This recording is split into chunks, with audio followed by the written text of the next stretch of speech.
Cette soirée, c'est consacré à la confiance en soi. On va voir que ce n'est pas que la confiance en soi. Pourquoi? Parce que c'est la chose qui m'est le plus demandée. Voilà, les gens viennent me voir en entretien individuel, ils me disent, mais Daniel, je viens te voir parce que je voudrais avoir confiance en moi. Est-ce qu'il y a des techniques, des machins, des cachets, des suppositoires ou je ne sais pas quoi pour avoir confiance en soi? Vous imaginez bien que c'est comme si quelqu'un allait voir un coach sportif en lui disant, écoute, j'ai un peu honte d'aller à la salle de sport parce que je suis tout maigre. Est-ce qu'il y aura une technique en fait pour être musclé avant d'y aller? Bon, autant dire que bah, c'est pas si simple que ça de trouver des techniques. Alors, si vous regardez sur Internet, il y en a plein. Hein. Retrouver la confiance en soi en 5 points, les cycler, les 8 techniques, les machins. Bon, ouais. Bon, ben, ça occupe, hein. C'est vrai que c'est pas mal, mais c'est absolument artificiel et surtout, ben, ça ne marche pas, quoi. Ça veut dire que ça peut améliorer la confiance qu'on a en nous, mais ça ne va pas la fabriquer. Je veux bien croire que certaines personnes ont, à certains moments de leur vie, vécu un événement qui les a coupés de la confiance en eux et il y a effectivement des techniques pour aller récupérer ce qu'on a, mais on ne récupérera pas ce qu'on n'a pas. On ne récupérera pas ce qu'on n'a pas. Ce qu'on a à l'intérieur, on l'a, ce qu'on l'a pas, on ne l'a pas. Et donc, il n'y a pas de technique pour aller chercher ça. Donc, la confiance en soi, ça va être une longue quête. C'est un travail, je dirais, quasiment de toute une vie. Bah, puisque ça va durer un moment, autant commencer tout de suite, parce que sinon, ça va être beaucoup trop long. Donc, c'est un long chemin vers lequel on va pouvoir avancer. Première chose à comprendre sur la confiance en soi, c'est qu'on a de fausses croyances là-dessus. Hein, pensant que certains ont de la confiance en eux, certains n'en ont pas, certains en ont toujours eu, certains en ont jamais eu. Bon, on va voir qu'il y a des confusions qui sont extrêmement importantes. À la fin de la conférence, plutôt à la fin de la conférence, ben, il va y avoir des clés, des pistes de travail. Hein, c'est pas autre chose. Hein, c'est pas des clés magiques. Hein, ça n'existe pas. Moi, ça fait 25 ans que je fais de la formation en PNL, en hypnose, etc. Et puis que je travaille ça dans mon quotidien. J'ai jamais vu de magie en fait. Hein. J'ai vu longtemps m'enliser dans de fausses croyances pour essayer de développer la confiance en moi, mais je ne développais pas grand-chose, si ce n'est ma compétence. Et on va se rendre compte que ce n'est pas suffisant. Alors, je me suis beaucoup inspiré d'un livre que peut-être certains connaissent, qui s'appelle La confiance en soi, une philosophie, de Charles Pépin, qui est un très bon livre. Si vous l'avez lu, vous allez vous y retrouver. Et si vous ne l'avez pas lu, lisez-le. Alors là, franchement, c'est un excellent livre qui, pour moi, résume le mieux, en fait, la philosophie de la confiance en soi. Parce que trop de livres sont sortis avec des recettes et bon, ça ne fonctionne pas. Donc, en résumé, la confiance en soi, c'est une quête. Ça va être un travail. Personne ne naît avec de la confiance en lui. L'enfant, lui, les premiers jours de sa vie, il est plutôt en détresse. Et vu qu'il est en détresse, il va pouvoir se rassurer, non pas par lui-même, mais par les autres. Ça veut dire que les premiers grammes ou la première densité de confiance en soi, c'est d'abord de la confiance en les autres. Vous voyez bien qu'un enfant, souvent, quand il veut faire quelque chose, il va regarder papa, il va regarder maman pour savoir si ça colle, savoir si ça va, savoir avoir besoin d'être rassuré. Il n'a pas de sécurité à l'intérieur de lui. Donc, c'est l'extérieur qui va commencer par lui donner sa dose de sécurité. Donc ça, c'est important pour tous ceux qui ont des enfants. On va beaucoup parler aussi des enfants pour éviter d'en faire des adultes traumatisés. Il y a quelques petites choses et je vous citerai des petits exemples que j'ai trouvé très sympas moi dans mon histoire et puis aussi avec mes enfants. Donc le principe, c'est que l'enfant au départ, il n'a pas de sécurité intérieure et l'objectif, c'est que l'extérieur lui donne de la sécurité en le rassurant, en l'accompagnant, en le soutenant, en communiquant avec lui par des paroles, par des regards, par des touchés et aussi surtout par une attitude. Combien de fois je vois un enfant qui va trébucher Et le père ou la mère, alors là, c'est comme s'il y avait un Boeing qui venait de se casser la figure et ça crie dans tous les sens. Ah ouais, mais c'est mon fils, c'est mon enfant, je l'aime. Et c'est parti en sucette. C'est pas ça qui va générer de la sécurité à l'intérieur de l'enfant, puisqu'à l'extérieur, il y a déjà de la panique. Donc, s'il y a de la panique à l'extérieur, ben, l'enfant, lui, ne va pas pouvoir construire sa sécurité intérieure. Et ça va l'empêcher aussi de partir à l'aventure et on va voir ben, que ça, c'est plutôt gênant. Donc, les premiers grammes de confiance ou de sécurité, on peut appeler ça de la sécurité, les premiers grammes de sécurité que l'enfant va développer à l'intérieur de lui, eh bien, c'est grâce à l'environnement. Chacun d'entre nous, nous ne sommes pas nés dans le même environnement.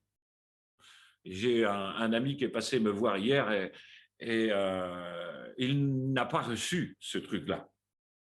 Et pendant des années, des années, des années, eh ben, il a été très angoissé. Et ça a été très, très, très, très difficile pour lui parce que, ben, justement, il n'y avait pas cette rassurance. Il n'y avait pas cette, allez, je le dis, cette enveloppance. Hein, ça ne se dit pas, mais bon, c'est pas grave, vous comprenez ce que je veux dire. Et donc, ben, la sécurité, ben, il n'en avait pas. Et donc, ça veut dire que tout ce qu'il faisait, il le faisait avec une angoisse, une détresse assez importante. Alors, comment est-ce qu'on va commencer à recevoir, quand on est petit, de la confiance ou de la sécurité? C'est pareil, hein, confiance, sécurité intérieure, on va voir, au départ, c'est pareil. Ben parce que nos parents nous ont confié des missions et que dans ces missions, eh bien, chacun a tenu son rôle. Et ça, c'est difficile. Parce que l'enfant, au départ, il n'est pas compétent. Donc, on va lui donner de petites missions où on va le soutenir, on va lui faire confiance. Par exemple, le fait de manger avec une cuillère, on ne va pas le reprendre tous les 5 minutes, on va lui faire confiance. Quand il a besoin de commencer à apprendre de nouvelles choses, alors on va le soutenir. Et quand il va être incompétent, eh bien, on va lui montrer comment faire. Mais la problématique que beaucoup de parents ont, et c'est ça qui a handicapé beaucoup d'enfants, c'est que pour des raisons souvent de praticité ou de temps qui passe, parce qu'on n'a pas le temps, on n'a pas le temps, on n'a pas le temps, on comprend, il y a plein de trucs urgents à faire, eh bien l'enfant, il est en train d'apprendre peut-être à manger tout simplement. Il aurait juste besoin de soutien. Et à ce moment-là, bah oui, il y avait besoin de soutien, mais sauf qu'on va faire à sa place. Et quand on fait à sa place, alors qu'il pourrait apprendre, ben l'enfant, il n'apprend pas. Et si on fait à sa place, alors que l'enfant a la compétence de le faire, on devrait lui faire confiance. Mais si on fait à sa place, alors l'enfant, il va régresser en sécurité intérieure. Parce qu'il n'est pas validé, il n'est pas sécurisé de la part de l'extérieur dans ces 3 phases-là. La phase où il est compétent, on doit le soutenir. La phase où il est la phase où il est compétent, on lui fait confiance. La phase où il est en train d'apprendre, ben on va le soutenir, on va lui expliquer. Et quand il est vraiment incompétent, parce que ce n'est pas de son âge, ben on va faire à sa place. Donc, si on le soutient trop, eh bien, on va lui faire perdre confiance en lui.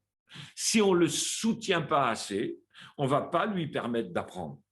Donc, c'est difficile de trouver la juste mesure. J'ai beaucoup travaillé avec, par exemple, les maisons de retraite. Ben, quand il y a un petit ancien, je me souviens de Madame Chausson qui avait fait un AVC, et là, ben, c'est quand même plus pratique de la faire manger, quoi.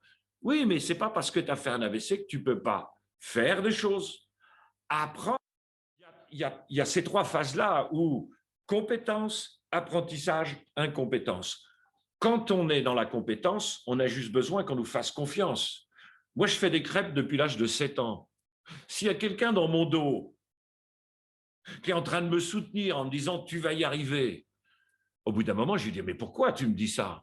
Tu sais, je fais des crêpes depuis l'âge de 7 ans. Ça fait un demi-siècle que je fais des crêpes. Eh bien, ça va me faire douter. Et si en même temps, ben, on le fait à ma place, alors là, je vais me dire, mais en fait, je suis vraiment un nul, hein, puisqu'on ne me laisse pas faire. Si je fais des crêpes, on me laisse faire. Si un enfant, il est en train d'apprendre à faire du vélo, je n'ai pas besoin de tenir le vélo quand il y a encore les roulettes. J'ai juste à le laisser faire. L'autre jour, j'ai fait des hamburgers avec mon fils, et puis, en fait, je lui ai dit, ben, vas-y, fais. Il me dit, je ne sais pas faire. Mais je dis, je te guiderai, vas-y, tu sais faire. Et tu vas voir. Donc, il les a fait. Et puis, il est parti en vacances à l'île de Ré la semaine dernière. Et il m'a rappelé, il m'a juste demandé, oui, mais pour les oignons, comment on fait, machin, etc. Parce qu'ils étaient en réunion. Et puis, bah, qu'est-ce qu'il a fait? Il a fait, lui, il a refait les hamburgers. Il les a refaits.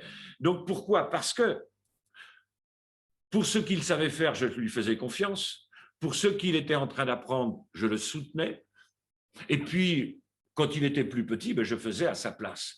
Mais il a eu confiance en lui pour s'aventurer, alors qu'il ne maîtrisait pas tout. Mais il avait quand même une part de compétence, ce qu'on avait fait ensemble, et il y avait une part d'inconnu, un petit peu les cuissons, les trucs, bon, il ne savait pas trop, mais il y a été. Ça veut dire quoi? Ça veut dire qu'à l'intérieur de lui, il y a une part de sécurité qui est liée à sa compétence. Et il y a une part aussi de confiance qui est liée en fait à son incompétence. Là, il ne sait pas tout faire, mais il l'a fait quand même. Et il m'a dit, ils ont tous kiffé et il était super content. Donc ça, c'est super important de comprendre ces phases-là d'accompagnement. C'est le principe de l'école Montessori. Ne fais jamais à la place d'un enfant qui peut faire ou qui peut apprendre. Sois à ses côtés, soutiens-le, fais-lui confiance. C'est vrai que nous, parents, sincèrement, il y a des fois, on n'a pas le temps. Donc, on fait vite fait à bouffer. On va faire vite fait un truc. Oui, bon, bah, attends, pousse-toi, parce que là, tu es en train d'y mettre trop de temps. Et là, qu'est-ce qu'on est en train de faire? On est en train de casser ce désir à l'intérieur, qui est le désir de l'enfant d'apprendre. Bon. Alors, est-ce qu'on a tous fait des conneries comme ça, là, sur la… oui, oui, oui. Donc, on va pas se taper sur la tête ni sur les doigts. Oui, on a fait ces erreurs-là. Le principal, c'est de les découvrir. Parce que quand on a un enfant qui a 20 ans et qui est une grande nouille, hein, qui vient d'avoir bac+2 et qui est une grande nouille, qui n'ose pas aller demander un papier à la mairie, qui n'ose pas s'exprimer en public, oui, sans doute qu'il a des compétences. Il a des compétences, cet enfant. Il a une licence en je ne sais pas quoi. Mais au-delà de sa compétence, il ne peut pas s'aventurer. Il ne peut pas dépasser sa compétence. Vous savez, la problématique que nous rencontrons, c'est que, surtout en France, nous travaillons nos compétences. Alors, c'est formidable de travailler la compétence parce que moi, quand j'ai décidé de faire cette conférence, qu'est-ce que j'ai fait? J'ai bossé mon sujet. J'ai bossé et j'ai bossé. Et quand j'ai fini de bosser, j'ai rebossé. Donc, ça veut dire que j'ai fait des résumés, j'ai plein de petits pots qui peut faire ou qui peut apprendre. Sois à ses côtés, soutiens-le, fais-lui confiance. C'est vrai que nous, parents, sincèrement, il y a des fois, on n'a pas le temps. Donc, on fait vite fait à bouffer. On va faire vite fait un truc. Oui, bon, attends, pousse-toi, parce que là, tu es en train d'y mettre trop de temps. Et là, qu'est-ce qu'on est en train de faire? On est en train de casser ce désir à l'intérieur, qui est le désir de l'enfant d'apprendre. Bon. Alors, est-ce qu'on a tous fait des conneries comme ça, là, sur la… oui, oui, oui. Donc, on va pas se taper sur la tête ni sur les doigts. Oui, on a fait ces erreurs-là. Le principal, c'est de les découvrir. Parce que quand on a un enfant qui a 20 ans et qui est une grande nouille, hein, qui vient d'avoir bac+2 et qui est une grande nouille, qui n'ose pas aller demander un papier à la mairie, qui n'ose pas s'exprimer en public, oui, sans doute qu'il a des compétences. Il a des compétences, cet enfant. Il a une licence en je ne sais pas quoi. Mais au-delà de sa compétence, il ne peut pas s'aventurer. Il ne peut pas dépasser sa compétence. Vous savez, la problématique que nous rencontrons, c'est que, surtout en France, nous travaillons nos compétences. Alors, c'est formidable de travailler la compétence parce que moi, quand j'ai décidé de faire cette conférence, qu'est-ce que j'ai fait? J'ai bossé mon sujet. J'ai bossé et j'ai bossé. Et quand j'ai fini de bosser, j'ai rebossé. Donc, ça veut dire que j'ai fait des résumés, j'ai plein de petits post-it autour de mon grand écran, là, il y en a partout, parce que j'ai besoin d'un mot pour connaître mon thème, parce que j'ai bossé mon sujet. Je ne sais pas comment je vais le développer, mais ce n'est pas grave, parce que j'ai ma compétence. Maintenant, il y a autre chose que la compétence. C'est la confiance. Qu'est-ce que la compétence? Ben, c'est ce qui est connu.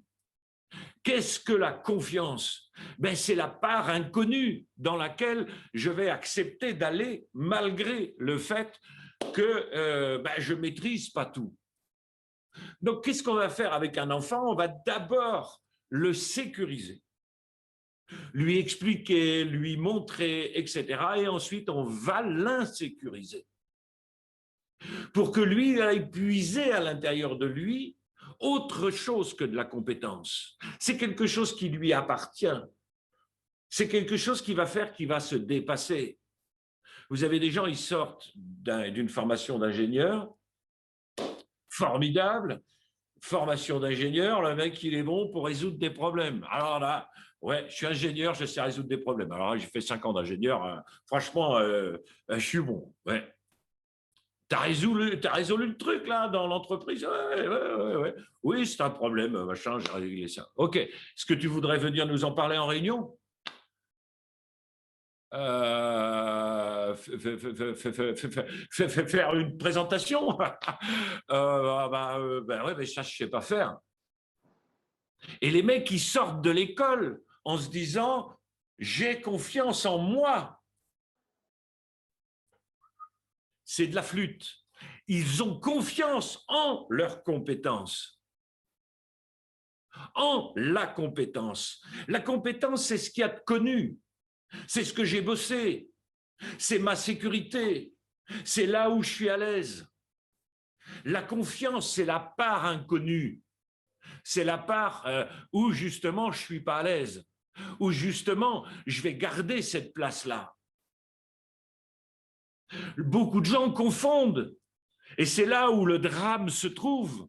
Ils confondent confiance en soi et confiance en sa compétence. Et la compétence, ben oui, mais ne pourra me faire aller qu'à l'endroit où je suis compétent. Donc, il y a une usine à réparer, je vais la réparer. Il faut animer une réunion, je veux bien animer une réunion, mais s'il faut faire une conférence, allons, ça, c'est pas ma compétence. Ben oui, mais ça, c'est la conférence. Ça, c'est ta compétence. Et ça, c'est la confiance en toi dont tu as besoin. Parce qu'il y a un inconnu. Moi, je ne sais pas quelle question vous allez me poser. Il y a quelqu'un qui parle, là. Ah ouais, donc la confiance est en dehors de... Oui, la confiance est en dehors de la zone de confort. Absolument. La zone de confort, c'est ce qui est connu. C'est ma compétence. Donc ça, quand on est là-dedans, on est cool, on est bien, on est peinard, on est détendu, on est tranquille. Mais ça n'est pas ça la confiance en soi. Même si ce que je vais travailler dans, par exemple, moi, ce n'est pas la première conférence que je fais, vous le savez bien. J'en ai fait déjà un sacré paquet, et soit en live, soit devant du public, etc. Donc, il y a une partie de mes conférences et de la manière de parler en public, c'est rentrer dans ma compétence. C'est sécurisant. Moi, me mettre devant 500 personnes, ce n'est pas gênant maintenant. La première fois que je l'ai fait, je peux vous dire, on pouvait me mettre un seau sous chaque bras, je pense que je l'aurais rempli à moitié. Donc, ou peut-être plein même. Donc, le truc, c'est que le drame que je peux voir aujourd'hui, c'est que des gens vont travailler leurs compétences. Et en fait, ils vont essayer d'avoir la compétence qui va leur permettre de ne pas avoir cette petite part d'incertain. Donc, ils vont travailler. Ben, alors, s'il se passe ça, il faut que je fasse ça, et puis ça, et puis ça. Ils vont essayer de tout prévoir. Oui, mais là, c'est misé sur la compétence. Ça veut dire que je ne peux jamais partir à l'aventure en dehors de ma compétence, de ma connaissance, de ce que je connais, de ce qui me rassure. Et ça, c'est dramatique. Parce qu'on va être casse-pied à ce moment-là, parce qu'on veut tout contrôler, parce qu'on veut tout maîtriser, parce qu'on veut absolument savoir, en fait, quel type de questions ils vont poser, qu'est-ce qui va se passer, comment ça va se passer, parce qu'on est dans l'obligation de tout maîtriser, de tout savoir, de tout contrôler. Et si on devait reprendre cette phrase de Einstein qui disait « On ne peut pas lutter contre l'obscurité, on ne peut qu'allumer la lumière ». On ne peut pas lutter contre la connaissance ou la compétence, on ne peut qu'allumer la confiance. Sinon, mon champ d'action sera toujours limité à ma compétence, à ma connaissance. Donc, imaginez un petit peu tout ce qu'il faut travailler et tout ce que tu vas te refuser. Parce que pour réussir à tout maîtriser avant de partir à l'aventure, c'est affreux. Demain matin, j'ai une autre conférence sur un autre sujet à 9 heures. Ça va être suivi à 200 personnes aussi. Donc, ça va être suivi de questions. J'en sais rien lesquelles, on verra bien. Après, on m'a proposé les conférences inversées. Je dis, ben oui, oui, d'accord. Mais c'est quoi? Mais le d'accord précède le c'est quoi? Parce que je ne veux pas maîtriser ce truc-là. Ce qui est intéressant, c'est la zone d'inconnu. Et qu'est-ce qui va combler cette zone d'inconnu? C'est quoi qui va combler ça? Ben c'est moi. Comment? J'en sais rien. Mais si je veux que naissent de moi, qu'émergent de moi d'autres talents, d'autres compétences, d'autres manières d'être, eh bien, il faut que je garde toujours une place pour l'insécurité, parce que c'est le terreau de la confiance en soi. Il n'y a pas longtemps, on était à manger chez des amis au Conquet, et puis nous voilà 4 à table. Et puis l'ami chez qui on va, il met une assiette de plus. Je lui dis, pourquoi tu mets une assiette de plus? On est 4. Il me dit, parce que je garde une place pour l'amour. J'ai trouvé ça fantastique. Et vous savez, c'est cette phrase-là qui m'a donné l'envie de faire cette conférence. Parce que les 4 qui sont à table, c'est la compétence. Mais qui va venir s'asseoir au bout? Quelle forme va prendre l'amour à cette table? On n'en sait rien, mais on fait une place pour ça. Ça veut dire que notre travail, il doit être clair, net, précis. C'est-à-dire on bosse notre compétence, mais on va plus loin dans l'aventure que notre compétence. Et de cet espace d'inconnu, de cet espace d'insécurité, de cet espace qui nous fait flipper, stresser, va naître quelque chose de nous. Il va falloir qu'on s'en sorte. Il va falloir qu'on s'en sorte. Et sincèrement, les amis, nous avons sur cette planète quelques petits îlots de sécurité, de connus, mais dans un océan d'inconnus, d'incertains. Depuis qu'on est tout petit,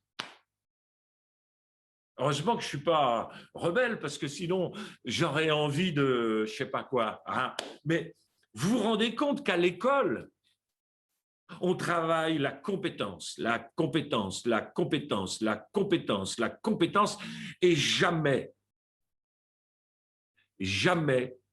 la confiance. Pour 35% des Français, ils considèrent que la peur de parler en public est plus importante pour eux que la peur de mourir. Que la peur de mourir. Il y a du dossier là-dessus. Vous vous rendez compte, c'est un truc de malade. Pourquoi? Parce qu'on bosse notre compétence. Combien je vois des fois des gens qui, voilà, heureusement, ils m'envoient un mail, ils me téléphonent, ouais, Daniel, je voudrais faire toute la formation PNL. Ben, je dis, ben, pourquoi faire? Ben, pour blinder le truc, voilà. Et je dis, bien après, tu vas faire quoi? Tu vas faire une formation en hypnose et après, tu vas faire une formation de parachutiste. Qu'est-ce que tu vas faire? Je dis, quand est-ce que tu vas y aller? Fais-en peu, travaille-le et garde la place pour l'amour, la 5e assiette, la place pour l'insécurité. Va la chercher, celle-là, parce qu'autrement, tu vas devenir fou, parce que tu ne pourras aller que dans des endroits où ta compétence peut t'amener. Alors que plus je travaille ma confiance, moins j'ai besoin de ma compétence pour partir à l'aventure, mais à l'aventure d'un job. Moi, je me souviens quand j'étais plus jeune, ça fait à peu près 25 ans, j'avais été recruté pour un poste de directeur de mission locale, mais je ne savais même pas ce que c'était qu'une mission locale. Mais je m'en foutais, j'avais confiance en moi. Et donc, je suis allé voir mes interlocuteurs, j'ai dit, qu'est-ce que vous attendez de moi? Ils m'ont dit ça, ça, ça, ça et ça. Et je dit, ben, on va vous faire ça. Et ça s'est très bien passé. Parce que je ne suis pas arrivé avec ma compétence. J'en avais pas du tout à l'époque. Dans ce domaine-là, je n'avais jamais travaillé là-dedans. Donc, à l'école, on nous apprend la compétence. Mais la compétence ne nous emmènera jamais plus loin qu'un dossier où il y a besoin de cette compétence. Comment tu fais pour prendre un job où tu n'as pas la compétence? Comment tu fais pour partir à l'aventure de la chérie qui est la tienne? Tu dis, bah ouais, mais est-ce que je suis compétent? Ah, eh bien, le reste, c'est tu vas partir à l'aventure. Et tu vas voir que va émerger de toi des trucs. Alors, des fois, ça va être assez nul, et des fois, ça va être correct, et des fois, ça va être des perles. Des fois, tu vas te dire, mais je ne savais pas que j'étais capable de vivre ça, que j'étais capable de traverser ça, que j'étais capable de vivre cette mission-là, que j'étais capable de faire cette réunion, d'animer un cours de danse. On va blinder le machin pendant combien de temps? Daniel, tu as une remarque et une question si tu veux par écrit. La confiance en soi est donc compétence. Il faut que je déplace un petit peu mon truc. Ouais. Merci, merci beaucoup, Hélène. Alors, la confiance en soi est donc la compétence invisible de mobiliser ses compétences pour se dépasser sa peur de l'inconnu. Absolument, absolument. Nous avons une identité qui est grande comme le monde. Nous avons une personnalité qui est grande comme une assiette. Et on essaye de s'en sortir avec notre personnalité parce que ça, c'est notre compétence. Oui, mais à chaque fois qu'on se trouve dans une situation inconnue, dans une relation inconnue, eh bien, on va aller puiser dans notre identité quelque chose de beaucoup plus large que notre personnalité, bien évidemment. Donc, la confiance, elle ne va jamais naître à l'intérieur de nous si on ne la crée pas. La confiance en nous va naître de la conséquence d'avoir pris des risques, d'avoir été à l'aventure. Et si on peut être rassuré tout de suite, c'est que moi, dans mon identité, je ne me laisserai pas tomber. Que les autres ne me laisseront pas tomber si je crée des liens avec eux. Et le monde qui m'a mis au monde, franchement, il ne m'a pas mis au monde pour ne pas m'apporter ce dont j'avais besoin. Je vais régulièrement à la pêche, je vois un poisson, lui, il est là, derrière son rocher, et il attend. Il est né dans la rivière prend soin de lui. Il n'est pas en train de s'inquiéter, il n'a pas fait un business plan, le poisson. Donc, il est quand même détendu parce qu'il a été mis au monde ou mis à la rivière. Moi, j'ai été mis au monde. Le monde m'a accueilli. Donc, il y a tout ce qu'il faut dans le monde du dedans et dans le monde, pardon, dans le monde du dehors et dans le monde du dedans. Il faut que j'aille le chercher. Et le cadeau qu'on a de ça, c'est qu'à chaque fois qu'on se met dans une situation qui est inédite, eh bien, non seulement on va découvrir cette situation inédite, mais on va découvrir ce qui résonne en nous de cette situation inédite. Donc, à chaque fois que je pars à la découverte de quelque chose d'inédit, quelque chose en moi d'inédit apparaît. Donc, on ne peut pas aller chercher ce stock. Hein, c'est pas l'arche perdue, notre machin. On ne peut pas aller chercher par des techniques la confiance qu'on n'a pas. Donc, on va être obligé de la construire. Et c'est quoi la confiance? Eh bien, c'est l'apparition, petit à petit, parce qu'on a été dans l'insécurité, c'est l'apparition de nos talents, c'est l'apparition d'une émergence qui arrive de nous. Moi, quand j'ai commencé à parler en public, je ne savais pas que je savais parler en public. Ma première conférence, il y avait mes parents et mon ex-femme.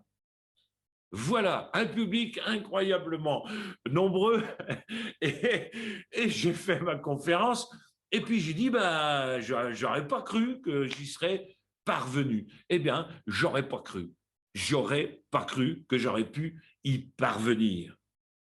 Vous voyez? Donc, le truc, c'est que on n'a pas à la retrouver, la confiance. On l'a, celle qu'on a. Mais si on n'en a pas assez pour partir à l'aventure, c'est parce qu'on s'est appuyé sur notre compétence, sur notre sécurité. Donc, c'est intéressant d'aller dans notre sécurité. Moi, je ne ferai pas ça tout le temps de parler devant des gens, parce qu'il y a une dose en moi qui est en stimulation. Comment est-ce que je vais expliquer ce que j'ai à expliquer? J'en sais rien. Donc, ça vient de moi. Donc, je sors mes phrases, mes trucs. Cependant, c'est une tension qui est non négligeable. C'est insécurisant. C'est normal, je bosse la confiance en moi. Et quand je vais couper tout ça ce soir après les questions, je vais repartir de ma zone de compétence, dans ce que je sais faire, dans un truc qui ne me demande pas d'être stimulé comme ça. Dans ma zone de confort, dans ma zone de compétence, dans ma zone de confiance déjà acquise. Je suis cool. Je suis cool. C'est tranquille. C'est bien. Mais si j'ai envie de continuer de découvrir le monde, de découvrir les gens, de découvrir des situations qui vont me faire apparaître. Beaucoup de gens me disent, tu sais, je suis en train de découvrir mon moi. Je dis, oui, mais c'est bien ça.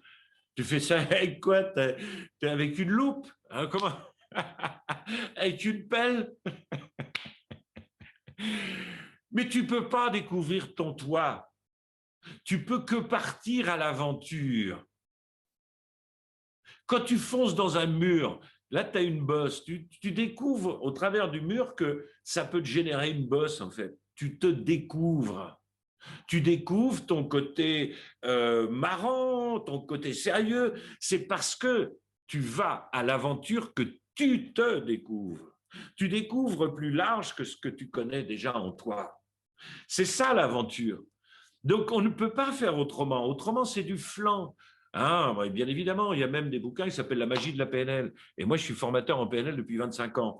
Mais on ne va pas faire ça avec ça, même si on fait des choses qui sont formidables. Mais rien ne vaut le réel, rien ne vaut l'aventure. Dans l'aventure, dans l'inconnu, je me révèle. Lorsque j'écoute un morceau de musique, ça, c'est partir à l'aventure. On reparlera des sens tout à l'heure. Tout d'un coup, je me rends compte que je ressens une émotion que je n'ai jamais ressentie. Je me dis, mais ça vient d'où?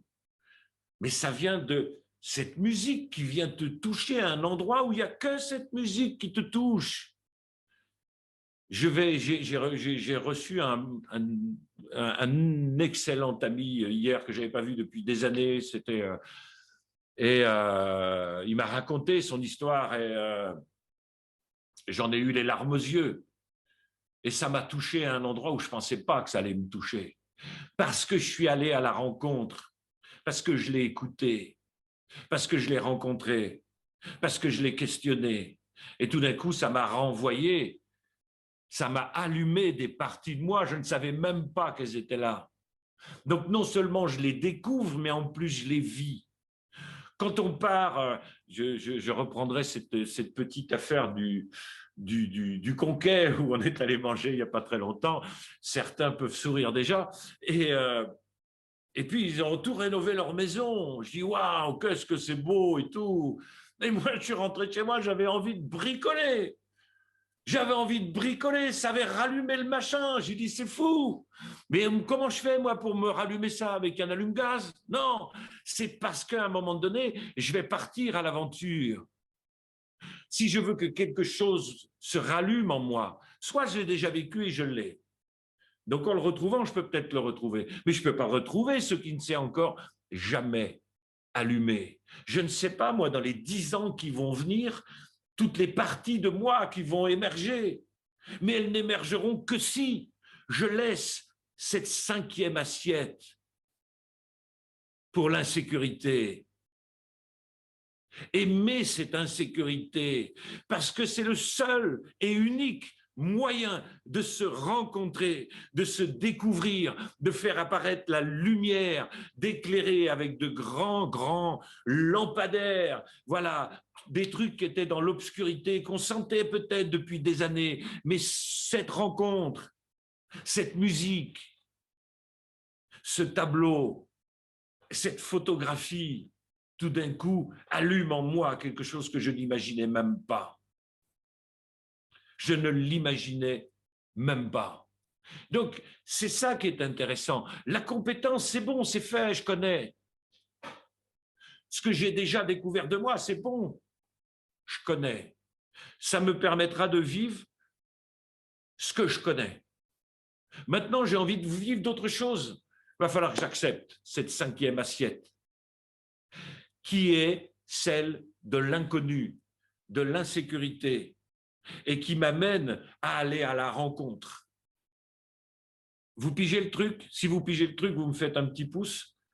Comme ça, voilà, je peux avancer tranquillement. Ouais, je vois des pouces partout. C'est plutôt, c'est plutôt bon. Il y a même ceux qui, je ne dirais pas qui c'est, mais ceux qui ont mis la 5e assiette qui sont là. Alors, eh oui, voilà. Donc, fantastique. Bon.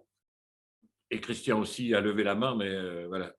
Voilà, merci pour tout ça. Donc, une fois qu'on part à l'aventure, de l'inconnu et que justement on est sur la piste du développement de la confiance en soi, c'est important de travailler aussi la connaissance de soi. La connaissance de soi.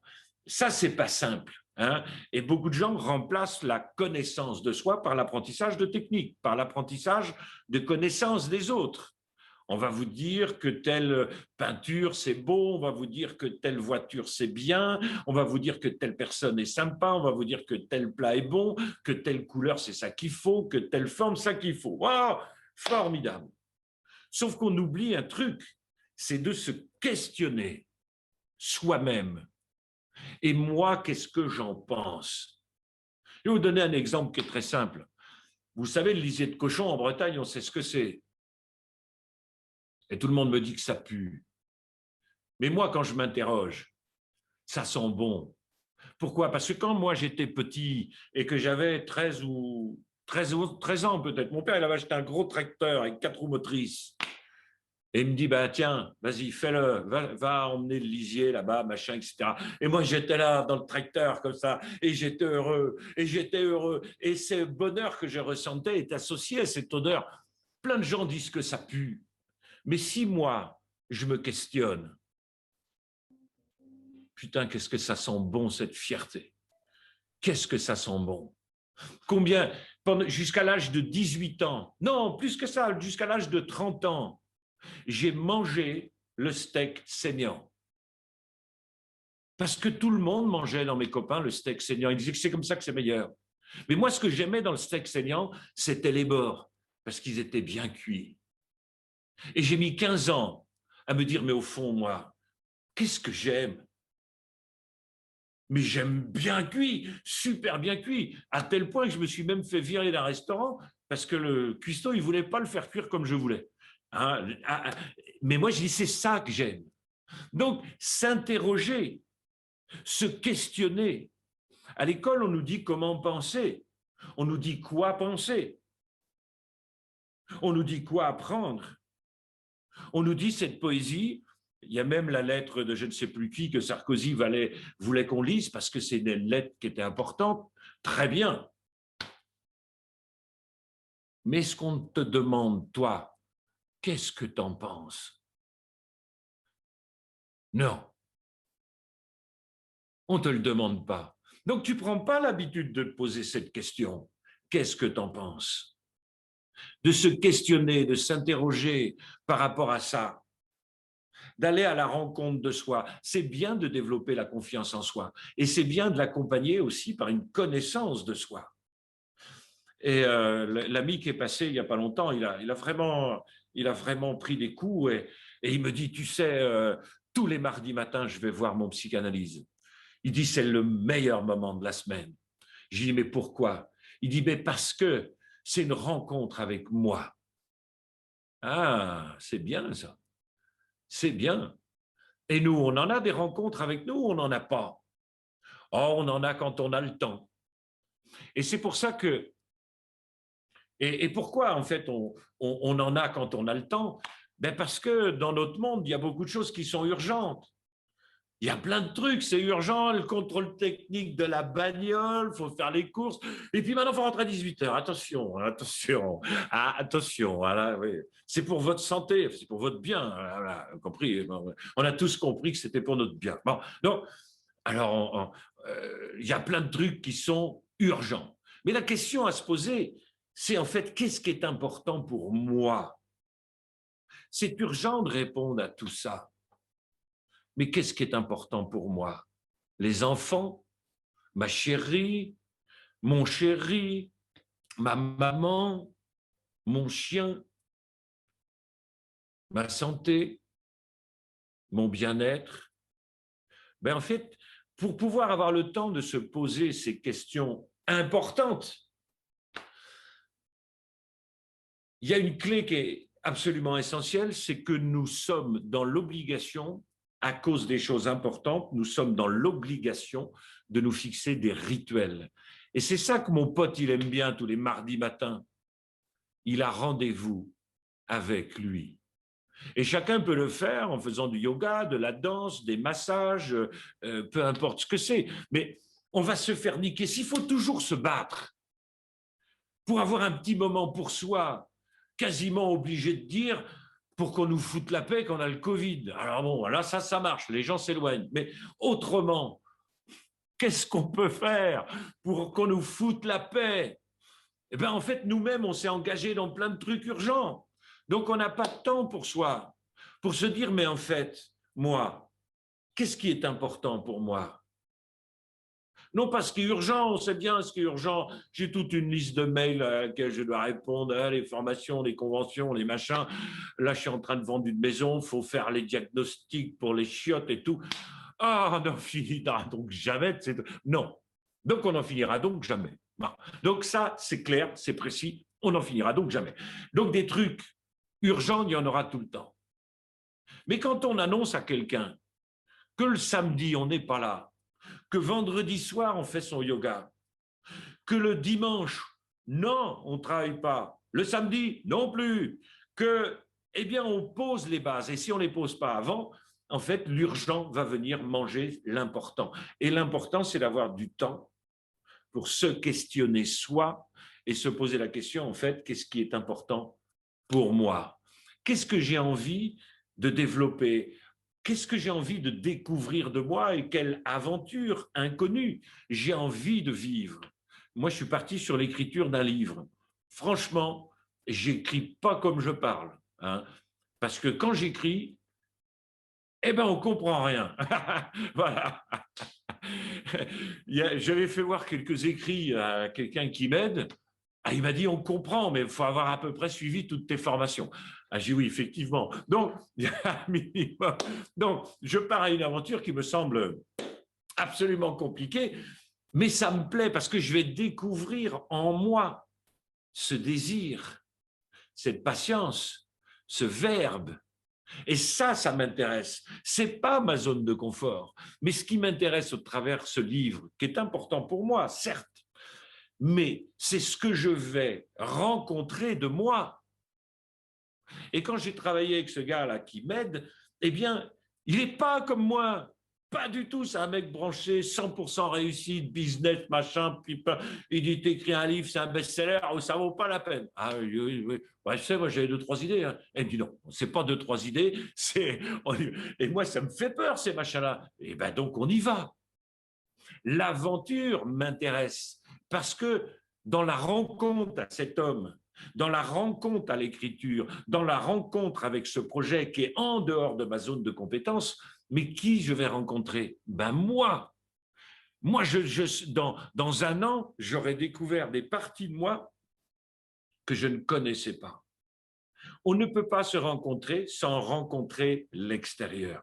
C'est quand même assez fou. C'est-à-dire que pour avoir de la confiance en soi, eh bien, il faut y aller sans confiance en soi pour que les événements révèlent nos talents et ces talents vont nous donner confiance en nous. C'est fou, mais c'est comme ça. Donc, on va pas, il n'y a pas de production interne, hein, c'est un ricochet.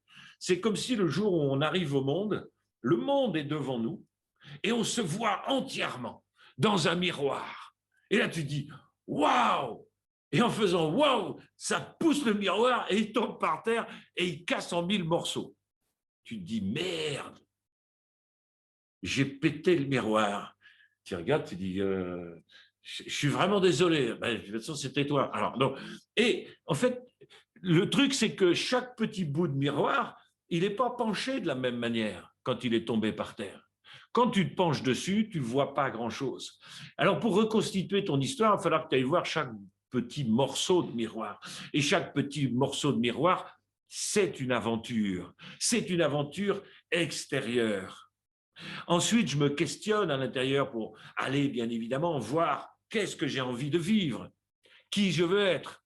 Et ensuite, je pars à l'extérieur. Et c'est là où ça va être intéressant. Donc, les rituels vont être absolument importants. Peut-être on va se lancer, certaines personnes, à faire du tango. Et quand tu te lances à faire du tango, tu découvres des parties de toi, je sais pas, peut-être ta douceur, ta sensualité, ta fermeté, ta virilité, ta féminité, ta masculinité, tu vois. Et donc, c'est ça qui est génial. Mais il va pas falloir y aller quand il n'y aura pas de choses importantes à faire. Tu fixes le rituel, autrement, c'est mort. Ça va? Bien. Donc, qu'est-ce qui va faire que des gens partent à l'aventure et pour autant ne développent pas de confiance en eux? Parce que ce n'est pas si simple que ça de développer la confiance en soi. Alors,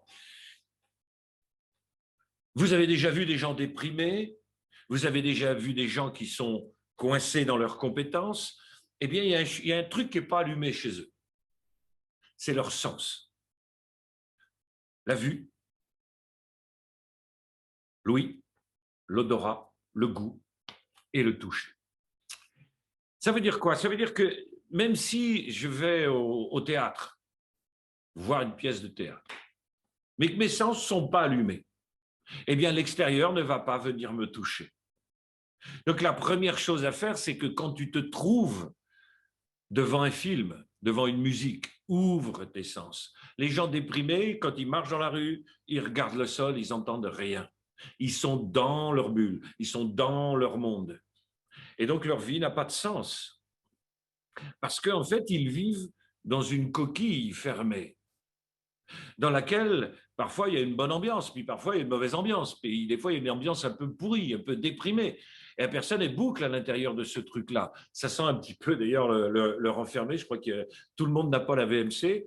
Et donc le truc, c'est que si j'ouvre mes sens, alors je laisse le monde rentrer en moi. Je le laisse rentrer, je laisse des sons, des images. Si je me promène au bord, vous voyez, j'ai mis cette petite image-là. Si tu te promènes dans la nature et que tu as les deux pieds qui sont surveillés par tes yeux, parce qu'en fait, tu es complètement déprimé, ben la balade dans la nature, elle ne sert à rien. Elle ne va pas te faire te rencontrer. Elle ne va pas te faire, en fait, découvrir qui tu es. Parce que tu as besoin de tes sens. Quand mon pote il est venu l'autre jour, tous mes sens étaient en éveil. Je le regardais, je l'entendais. J'étais à fond avec lui. Et j'ai été profondément touché par son histoire. Et donc, ça m'a ouvert des choses à l'intérieur que je ne connaissais pas. Donc, c'est à moi de travailler mes sens. Parce qu'autrement, ça ne sert à rien de partir au-delà de sa compétence si mes sens sont fermés. Parce que l'objectif, c'est que l'environnement me stimule grâce à mes sens. Il n'y a pas d'autre moyen d'être en contact avec le monde. C'est mes sens.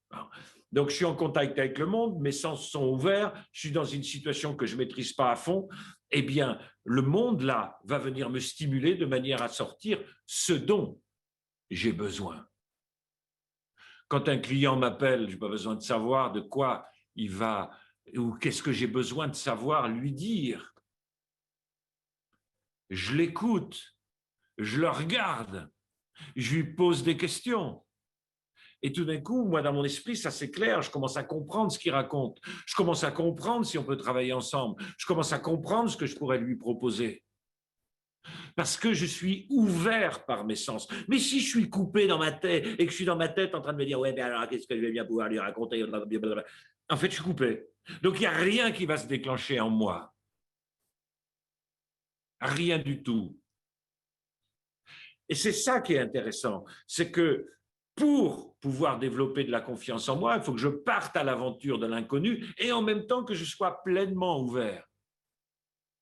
Pleinement ouvert. Et moi, j'adore faire des conférences où il y a plein de questions et surtout des questions qui vont être difficiles.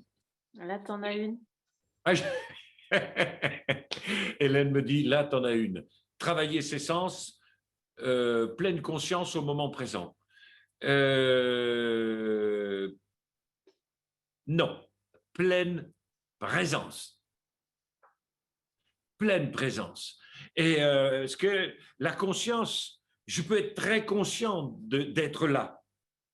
Mais est-ce que pour autant, je suis relié, je suis présent à ce qui se passe? Eh bien, pas toujours.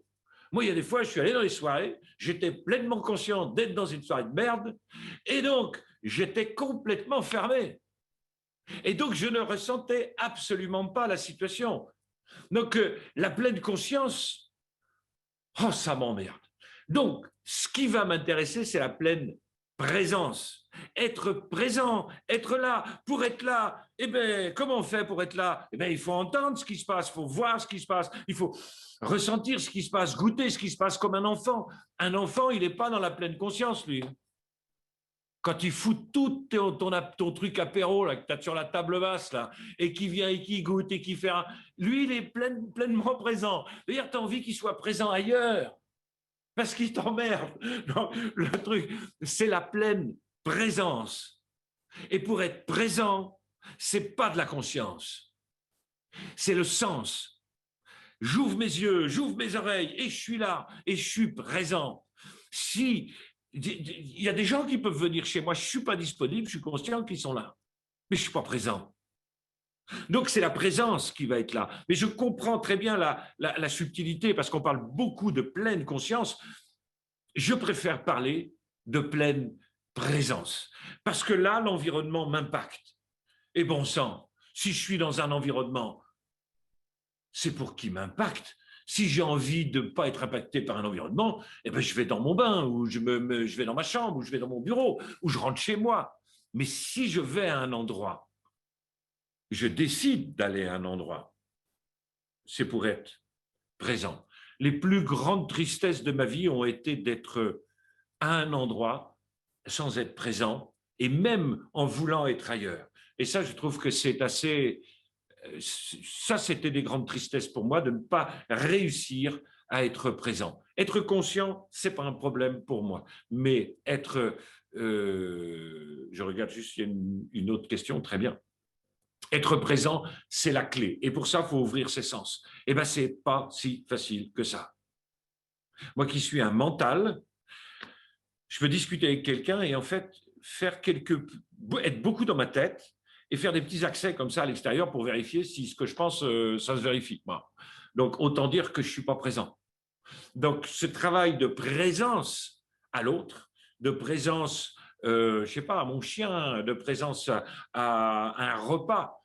Combien de repas j'ai fait, je me suis dit, ah ben tiens, en fait, ah ben tiens, j'ai fini de manger. Voilà. Parce que je suis conscient d'avoir mangé, mais je n'étais pas présent.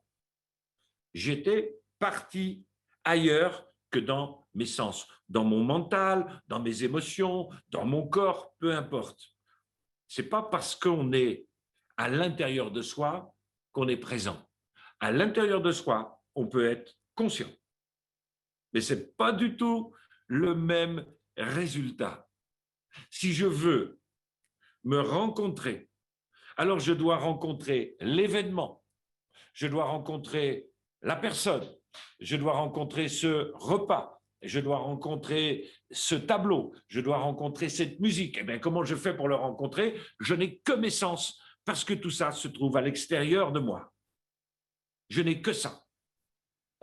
Tu as des questions, si tu veux. Des questions. Attends, puis pop. Oh là, il y en a là-bas. Alors, que pensez-vous de la méthode Montessori pour la confiance en soi? Elle est parfaite. Parce que justement, elle respecte les 3 phases, compétence, apprentissage et incompétence. Et donc, l'accompagnant va être dans la confiance pour la compétence, va être dans le soutien pour l'apprentissage et va être dans l'aide pour l'incompétence. Donc, la méthode Montessori, franchement, c'est excellent pour permettre à l'enfant de développer de la confiance en lui, de la confiance en ses compétences et aussi de se questionner sur ce qui fait sens et sur ce qu'il est. Donc, on a bien vu que ce n'est pas le modèle qui se trouve partout. Raisonnablement, des enfants qui ont confiance, des enfants compétents et des enfants qui se questionnent ne feront pas de bons citoyens raisonnablement, puisque ça n'est pas l'option de l'école ordinaire. Mais toute référence avec des faits réels ne serait absolument que pure coïncidence. Jouer le rôle à fond le mieux possible. On reviendra sur la notion de rôle parce qu'on a une clé qui est absolument géniale là-dessus. Donc, est-ce que la confiance est en contradiction avec une partie de nous-mêmes? Oui, pourquoi pas.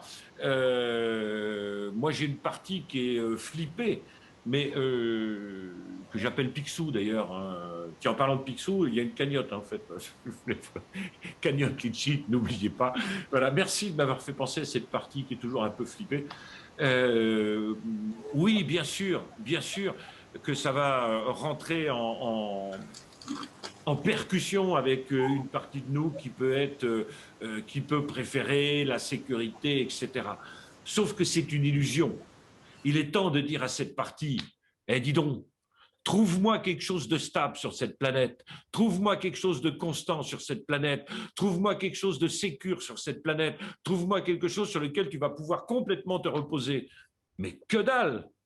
Donc, cette partie se trompe parce que je suis d'accord avec cette partie qui manque de confiance en elle et qui a peur de l'insécurité.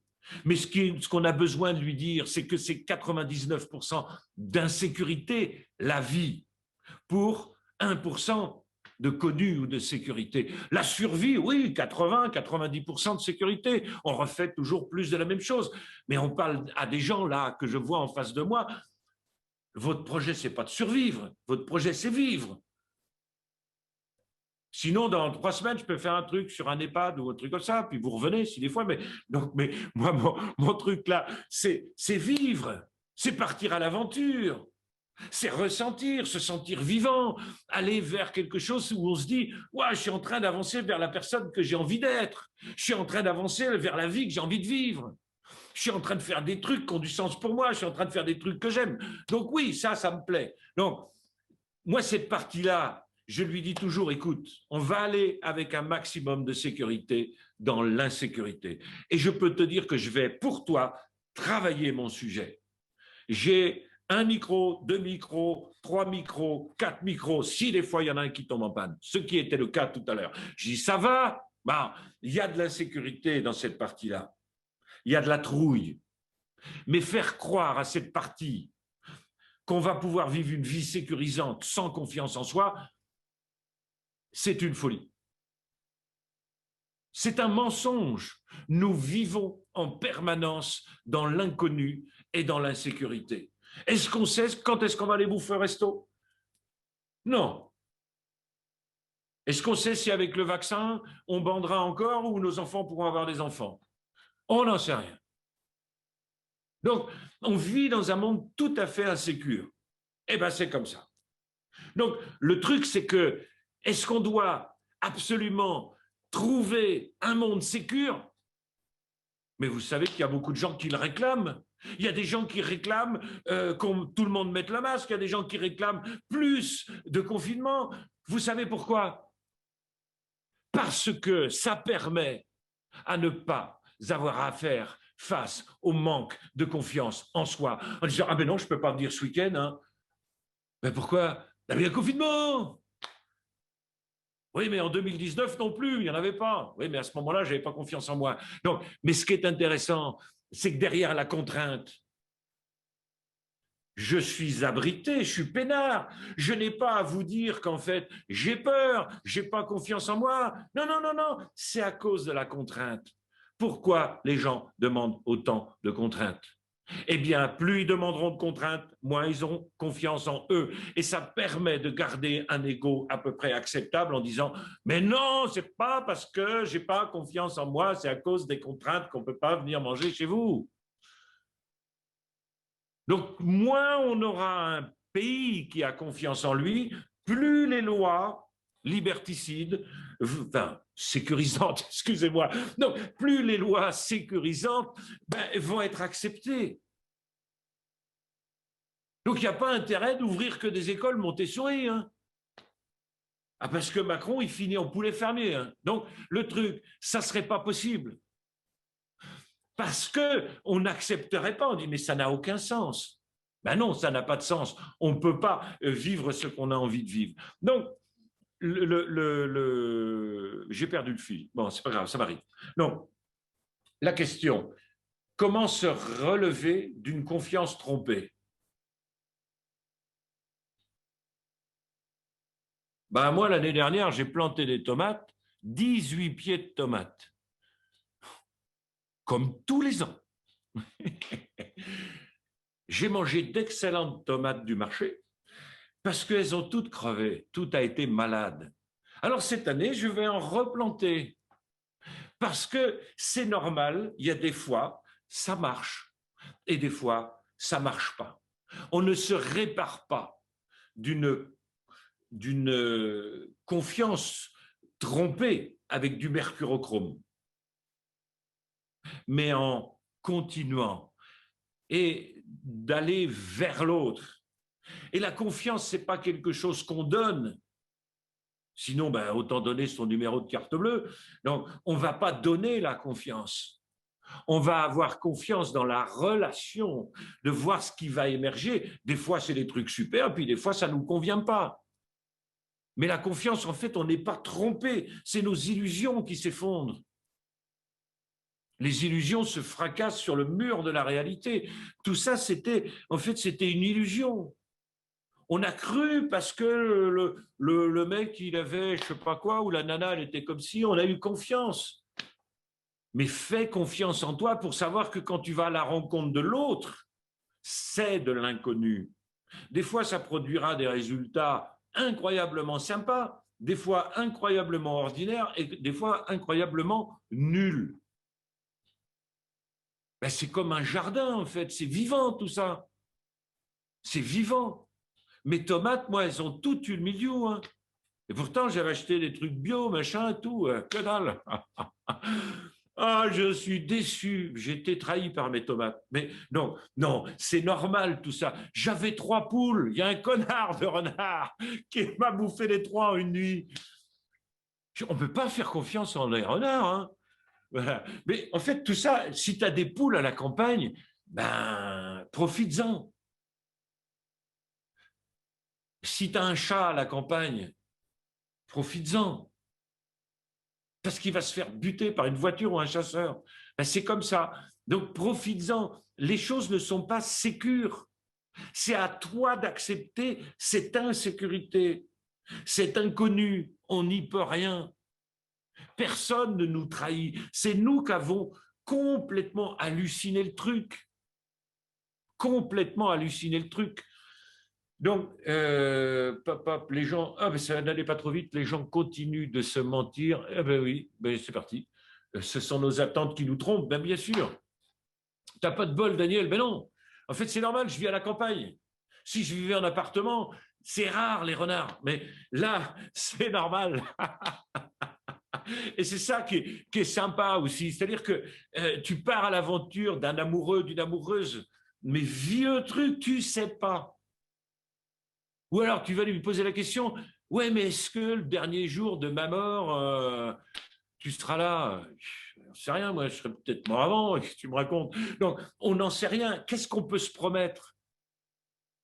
Qu'on part avec enthousiasme dans l'inconnu et que ça va nous révéler. Ça va nous révéler des parties de nous. C'est tout ce qu'on peut faire. C'est tout ce qu'on peut faire. Donc, la confiance en soi, c'est une relation intime avec l'insécurité. C'est un jeu. Tu veux pas jouer, alors tu vivras dans le passé. Tu veux jouer, tu vas prendre des coups. Des fois, tu auras 4 as. Des fois, 3-7. Putain, tu te dis, ouais, bah, c'est mon jeu. Ben oui, bah, c'est comme ça. Donc, après, des chats qui vivent longtemps, oui, donc vivre, c'est risqué, oui, voilà, c'est ça. Vivre, c'est risqué. Donc, le truc, c'est on ne peut pas développer une compétence suffisante pour vivre une vie digne de ce nom. Donc, si on veut vivre une vie digne de ce nom, il y aura une partie de compétence et une partie d'inconnu. Et c'est là-dedans qu'on va construire notre confiance en nous. Rien de plus doux que la confiance en soi avec un E, ben, bien évidemment, hein, et de Lyon, s'il vous plaît. Donc, merci beaucoup. Donc, je continue. Qu'est-ce qui va nous permettre aussi, alors je regarde le temps, je me donne encore 10 minutes et puis après on va passer à des questions. Donc,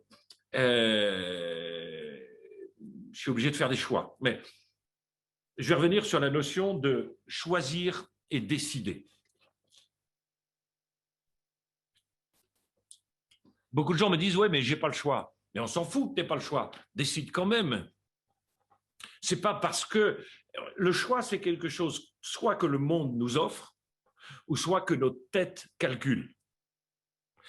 Le choix, choisir, en fait, c'est mental. C'est-à-dire, c'est fabriquer des choix. Et il y a des gens qui disent, ouais, mais est-ce que ce choix-là, c'est mieux que l'autre? On ne sait rien. Ben, c'est là, tu voudrais, en fait, choisir, tu voudrais même être choisi par le choix. Et s'il y avait une définition de la vie, je dirais vivre, c'est décider. Et non pas choisir. Choisir, c'est le tableau Excel. Avantage, inconvénient, avantage, inconvénient. On ne va jamais en finir de ce machin-là. On choisit même des choses tout à fait déraisonnables. Lorsque moi j'avais postulé pour un poste de directeur, c'était absolument déraisonnable. Je n'avais pas, ce choix ne s'offrait même pas à moi. Oui, mais je l'ai décidé. Donc je le décide. Parce que si on commence à vouloir se laisser porter par les choix qui ne s'offrent pas toujours à nous et qui ne sont pas toujours bons, Ah ben sinon, je ne sais pas, ben j'ai des chaussures, ben j'ai le choix de marcher, c'est tout. Donc, ça veut dire que tout va s'imposer à moi. Décider, ça vient de sidérer, couper. Autant les choix vont se faire avec notre intellect et nos émotions, mais décider se fait avec le cœur. Justement, tu as une question, Daniel, sur les émotions.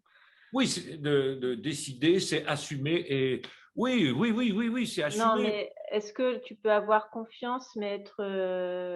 Il y a une personne qui demande, Daniel, tu dis que la confiance, c'est se connaître et s'accepter, ok, mais les émotions dans tout ça. Tu peux avoir confiance, mais être bouffé par une émotion. Ouais, mais elle se fatiguera, hein, l'émotion. Hein. Elle se fatiguera, sauf si je lui donne tout le poids, en fait, qui m'empêche de vivre. Les émotions, elles sont mangées, digérées par la vie, et elles sont empoisonnantes par la non-vie. Donc, les émotions, elles sont, voilà, je compare souvent, en fait, le cœur avec une cafetière. Bon, c'est ce que j'aime bien, le café. Je vais chercher mes métaphores dans ma cuisine quand je bosse, moi. Donc, le truc, et c'est vachement agréable de boire un bon café, d'offrir un bon café. Mais vous savez, avec le temps, en fait, les cafetières, ça sent tartre. Et au bout d'un moment, le café, il sort plus. Eh bien, le tartre, c'est les émotions. Et donc, c'est important. La vie, ça va nous détartrer. Ah, je peux vous dire que ça détartre. Tes petites émotions auxquelles tu donnais tant d'importance, vas-y dans l'aventure et tu vas te rendre compte que ce qui te posait problème avec tes 3 poules, quand tu es rendu dans un pays où les enfants meurent de faim, tu te dis, bon, le renard avait raison en fait. Il avait raison, parce que quand on peut bouffer, il faut bouffer, hein. Et donc, ton truc, tu vas le lâcher. Si tu as un chagrin d'amour et que tu restes avec ça, tu dis, ouais, mais moi je suis malheureux parce qu'il m'a abandonné. En plus, il m'a rejeté. En plus, c'est pas juste. En plus, il m'a trahi. C'est humiliant, non? Et toi, tu es là, ben ouais, ouais, j'attends que ça aille mieux. J'attends que ça aille mieux. Ah ouais, mais ça va jamais marcher comme ça. Donc, les émotions, c'est une information, c'est pas une décision. Les décisions, on les prend avec notre cœur. La compréhension de notre monde du dehors, la compréhension du monde du dedans vont nous être apportées par les émotions. Quelqu'un meurt, je suis triste, mon voisin est décédé la semaine dernière, je suis allé à son enterrement samedi, ah, j'ai versé ma larmichette, parce que c'était mon voisin, il avait 86 ans, je le connais depuis que je suis arrivé ici, pour ceux qui le connaissent, c'est André, hein, il y en a plein qui l'ont connu, ben, ça m'a fait une tristesse immense. Mais c'est une information que quelqu'un dans mon environnement a disparu. Ça va m'aider à m'interroger sur ce que je veux vivre, ça va m'aider à comprendre le monde, ça va m'aider à réfléchir, ça va m'aider à discerner. Mais quand il s'agit de décider, c'est pas avec les émotions qu'on décide. C'est avec son cœur. Et son cœur, c'est ce qui fait sens ou ce qu'on aime. Ce qui fait sens ou ce qu'on aime et ou les deux. Si je prends une décision sous la colère, alors je ne décide pas. Lorsque je prends une décision sous l'influence d'une émotion, j'obéis. J'obéis à mon système émotionnel. Et si on commence à obéir à son système émotionnel, notre vie devient un cauchemar. Les émotions, quoi de plus instable, quoi de plus impermanent, quoi de plus changeant, quoi de plus euh, transformant.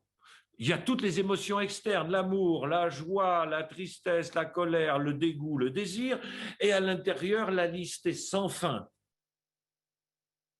La culpabilité, l'inquiétude, l'agacement, la colère, la rage. Ah ben non, ben non. Ouais, il faut 4 conférences pour décrire les émotions internes. Si je commence à décider avec ça, mais je suis dans une merde épouvantable.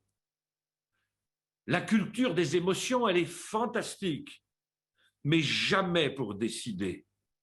C'est pour ça que les gens choisissent, parce qu'ils choisissent avec leurs émotions, comme si les enfants, tu as un enfant de 4 ans et tu dis, bah, on prend quoi comme voiture? Oh, ben la grosse, elle est bien. Ben oui, mais après, c'est toi qui paye le crédit. Voilà. Donc, à un moment donné, tu ne laisses pas tes émotions décider pour toi. Les émotions, ça va naître, ça va vivre et ça va disparaître. Donc, à un moment donné, ça va être parti.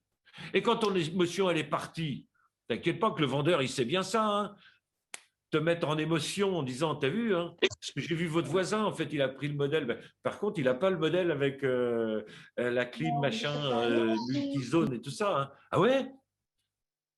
Ah ouais? Intéressant. Ah, ça m'intéresse, là. Ah, ça m'intéresse. Ben oui, parce que tout d'un coup, tu te sens supérieur à ton voisin en achetant cette bagnole-là. Ah ben, qu'est-ce que tu vas faire? Ben, tu vas signer.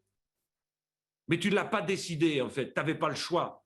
Parce que quand on décide sous l'influence de quelque chose, alors on obéit. Si je décide quelque chose sous l'influence de mon voisin, sous l'influence de ma mère, alors je ne décide pas, j'obéis. Donc, apprendre à décider et en assumer les conséquences. Et on va peut-être se planter. On va peut-être se gaufrer comme des merdes. Eh ben oui, on va peut-être investir dans un truc et c'est totalement foireux. J'ai déjà investi dans des trucs foireux, mais c'est cool. J'ai eu 6 enfants avec 3 femmes différentes. Je que je vous dise, eh ben, c'était bien. Eh bien, c'était bien. Je pense que j'ai plus décidé avec mes émotions. Hein. Voilà. Mais à l'époque, je ne savais même pas que c'était l'émotion. Hein. Je ne sais pas trop ce que c'était. Voilà.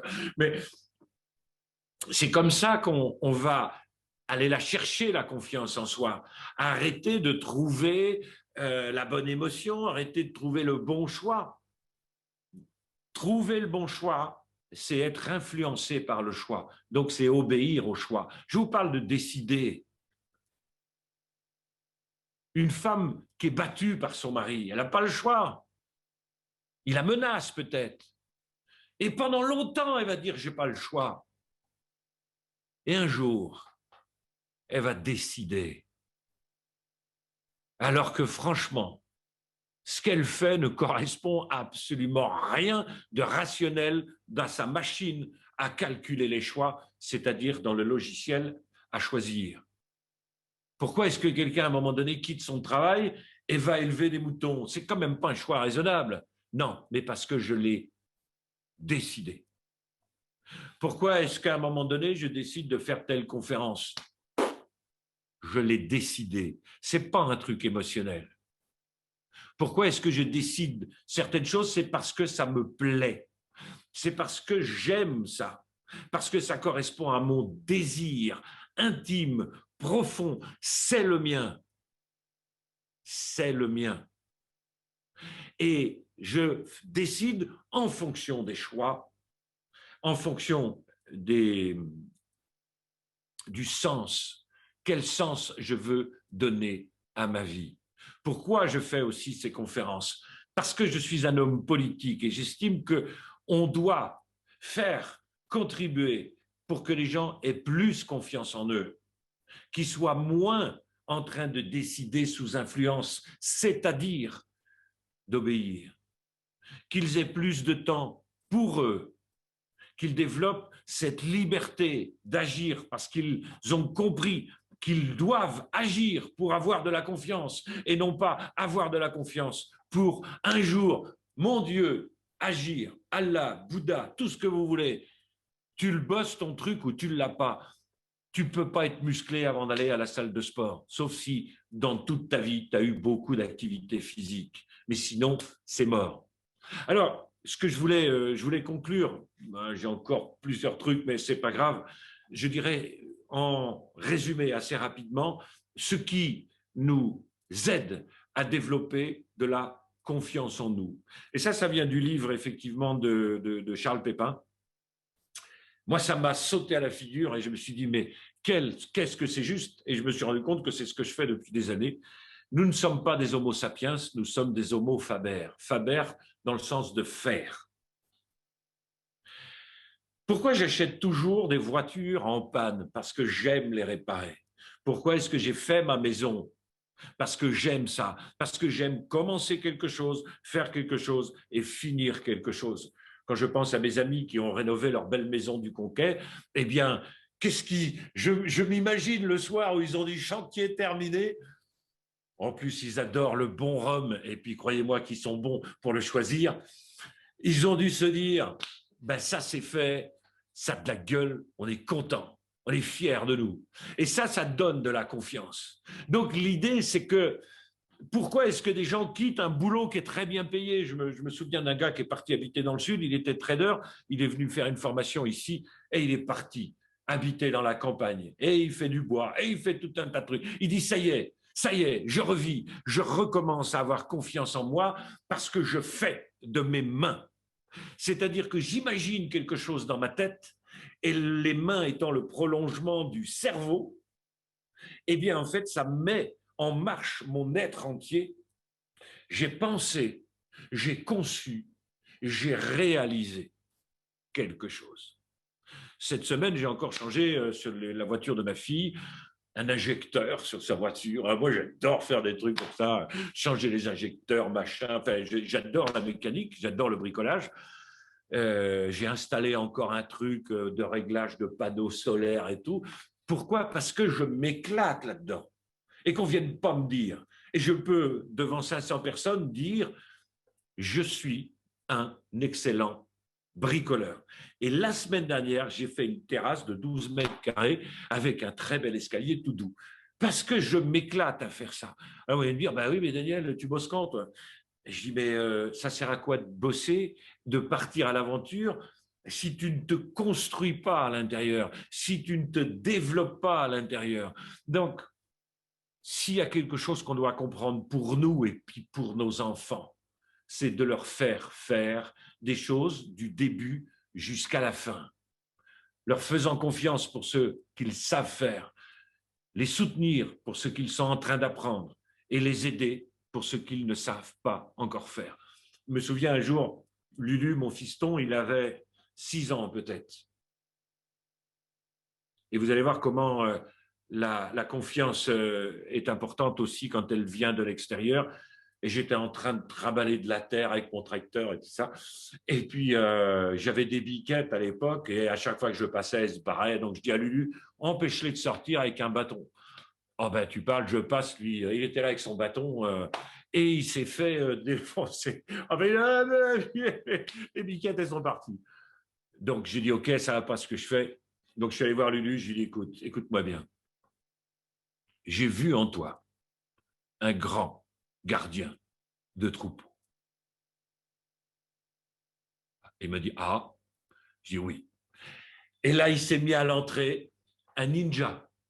Je vous garantis, elles ne sont pas passées. Les biquettes, elles ont tout de suite compris à qui elles avaient affaire.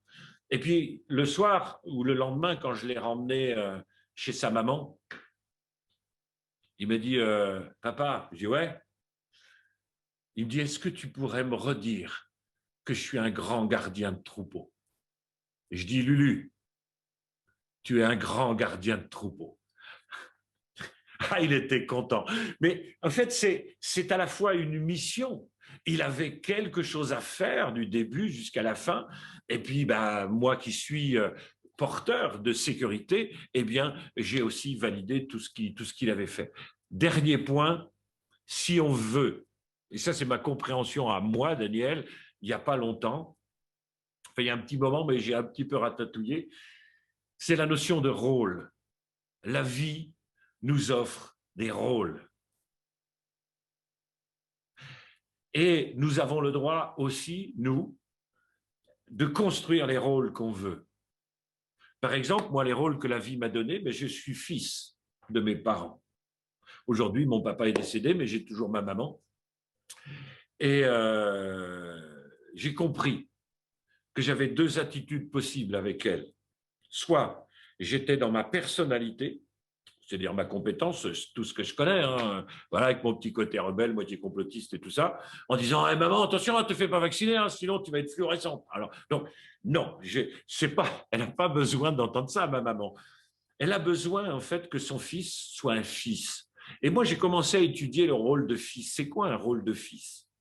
C'est quelqu'un qui va voir sa maman, qui prend de ses nouvelles, qui lui parle avec gentillesse, qui sent quand elle a besoin de parler et qui va donc l'écouter. Et donc, je dis, mais oui, mais moi, ça ne correspond pas à mes compétences. Non, mais ça, c'est ton rôle. Et si tu veux le jouer, tu as l'occasion de grandir. Ah oui, c'est pas con. Rôle avec mes enfants. Vous savez qu'avec mes enfants, pendant de très nombreuses années, j'ai dit à tout le monde, moi, j'ai 6 enfants. Comme un pan dirait, tu as vu mes plumes? Tu vois, ça faisait bien. Ça devait sans doute me donner une certaine importance. Oui, mais moi, mes enfants, ils en avaient plein les bottes d'avoir non pas un père, mais une personnalité qui était quelqu'un qui coupe la parole, qui veut toujours avoir raison, qui aime contrôler, etc. Donc, je n'avais pas pris mon rôle. Et quand j'ai compris ça, j'ai dit, mais en fait, moi, j'ai un rôle de père et un rôle de papa à jouer. Je dis, ouais, mais je ne suis pas équipé pour ça. Raison de plus. Il va falloir que tu sois patient, que tu sois à l'écoute, que tu sois compréhensif, que tu fasses confiance, que tu soutiennes, que tu aides, que tu comprennes. J'ai dit, ouais, ben, ça va être dur. Oui, et c'est ça l'intérêt. Ça veut dire que quand on a des rôles qui s'offrent à nous, qu'on a cette chance d'avoir des rôles qui s'offrent à nous, le rôle de papa, le rôle de père, le rôle de fils, le rôle de voisin, le rôle de copain, Et quand mon pote, il est repassé hier, ça fait des années qu'on ne s'était pas vu, il m'a dit, tu m'as manqué. Et je lui dis, tu m'as manqué aussi. Alors maintenant, on va en prendre soin. Et donc, je rentre dans le rôle. Et quand je rentre dans le rôle, je rentre dans l'inconnu. Parce que je ne l'ai pas joué jusqu'à présent. Donc, je vais m'appuyer sur ce que je connais, ma personnalité, et puis je vais développer au mieux dans les situations, et je vais accepter les situations que ce rôle me propose. D'être invité, ou que ma fille, l'autre fois, a eu de grosses difficultés, m'a dit, papa, j'ai besoin de toi. J'y suis là. Comment tu veux que je sois là? J'ai besoin de ça, ça, ça et ça. J'y attends, je le fabrique un peu à l'intérieur parce que je ne suis pas bien équipé. Et j'ai joué mon rôle et elle m'a dit quelque chose de très important. Elle m'a dit, ça m'a aidé à avoir confiance en l'autre, papa. Ça m'a aidé à avoir confiance en l'autre. Et ça, j'ai trouvé que c'était le plus beau des cadeaux. C'est-à-dire que tu as des rôles à jouer. Alors après, tu peux être aussi directeur d'une association. Ton job, c'est ton rôle. Je veux dire, joue-le, arrête d'y foutre ton personnage, arrête de jouer ton personnage égotique parce que, ouais, moi, tu comprends, je suis comme ça. J'en ai rien à foutre de comment tu as l'habitude d'être. Soit tu prends le rôle, soit tu le prends pas. Mais si tu prends le rôle et pour y jouer que ta personnalité, t'es passé à côté. Donc, s'il y a des rôles qui s'offrent à toi ou des rôles que tu vas décider, mais bon sang, fonce dedans, joue-les, renseigne-toi comment ton pote, lui, joue son rôle de père. Côtoie des gens qui vont t'inspirer dans les rôles que tu auras à jouer. Et là, tu vas voir que les qualités, elles vont venir te titiller à l'intérieur, elles vont venir te réveiller et tu vas réveiller tout ce qui était endormi en toi parce que tu as décidé de dépasser ta personnalité pour rentrer dans les rôles que la vie, que ce monde t'offre. Et en plus, non seulement ce monde t'offre des rôles, mais tu peux te les offrir, ces rôles-là. C'est-à-dire que tu peux aller travailler demain dans tel endroit ou faire partie d'une association, d'un club sportif, tu peux aller être acteur de théâtre, tu peux faire ce que tu veux. Mais n'y va pas avec ta personnalité. Comprends le rôle. Vous savez comment j'ai compris ça? Parce que j'ai regardé la biographie de Jean-Paul Belmondo. Et Jean-Paul Belmondo, un homme extrêmement talentueux au début de sa carrière. Le mec incroyable, il fait l'école, je ne sais plus quelle école de théâtre, et il sort très haut. Et tout de suite, on lui propose des rôles incroyables. Des rôles incroyables. Au début de sa carrière, il a joué avec des réalisateurs incroyables. Et puis, ça marche. Belmondo, il est reconnu comme étant un super acteur. Et puis, lui, il s'endort un peu, quoi, Bébel. Eh, c'est moi que v'là. Bonjour, c'est moi, Bébel. D'accord? Il a commencé à faire Bébel. Il n'est plus rentré dans les rôles qu'on lui proposait. Il est resté avec son personnage. Mais au bout d'un moment, il jouait tellement peu les rôles qu'on lui proposait. Parce que lui, il ne jouait que son personnage, Bébel. Qu'on a fait des rôles pour Bébel. C'est-à-dire, on a fait des rôles, c'est comme si mes enfants s'adaptaient, non pas au père, mais au personnage. Parce qu'il ne propose plus que ça. Et Bébel, sa carrière, elle a fait comme ça. Et au bout d'un moment, Bébel, c'était un rigolo. Parce qu'entre le magnifique, le professionnel et tout le bazar, en fait, il n'y avait plus d'acteur. Il n'y avait qu'un personnage qui était toujours le même. Et il a disparu du cinéma français. Et un jour, il y a un type qui s'appelle Claude Lelouch qui lui dit, j'ai un rôle pour toi, itinéraire d'un enfant gâté. Si vous connaissez ce film, il est fantastique. Et là, c'est pas Bébel qui a répondu à Claude, c'est Jean-Paul. Il a dit oui, merci. Merci Claude de me proposer ce rôle. Parce que plus personne ne me propose de rôle. Alors qu'est-ce qu'il a fait Jean-Paul? Eh bien, il est rentré complètement, totalement dans ce rôle. Et Bébel avait disparu. Et ce film est magnifique. Et Jean-Paul Belmondo est redevenu l'acteur du cinéma, comme chacun d'entre nous pouvons redevenir l'acteur de notre vie. Alors, vous avez tous un bébel, hein. Moi c'est mon côté, voilà, vous connaissez ma personnalité, avec ça je ne peux pas aller loin. Mais si j'accepte les rôles, je deviens l'acteur de ma vie. Voilà ce que je voulais vous transmettre. Et maintenant, je vais prendre le temps de boire un coup. Pas un rhum, hein, parce que j'en ai pas. Hein, ça les fait rire là. Non, mais un peu d'eau. Et il y a des questions, Hélène, c'est ça? Oui, c'est ça. Alors, mais Gérard Depardieu joue tous les rôles. Il y a des questions autour de l'estime de soi. Ah, l'estime de soi, ça n'a rien à voir avec… Alors attends, la confiance en soi ne serait pas une partie de l'estime de soi, avec l'acceptation de soi, l'amour de soi, la vision de soi, un pilier de l'estime de soi. En tout cas, ça parle de soi. Alors, la confiance en soi ne serait-elle pas une partie… Non, alors il faut différencier l'estime de soi de la confiance en soi. Il y a des gens qui sont capables de partir à l'aventure, mais ils ne se donnent pas de valeur. L'estime de soi, c'est la valeur qu'on se donne. La confiance en soi, c'est la capacité qu'on a d'intégrer dans le connu une part d'inconnu. Plus la confiance est grande, plus la part de l'inconnu, donc de l'aventure, peut être grande.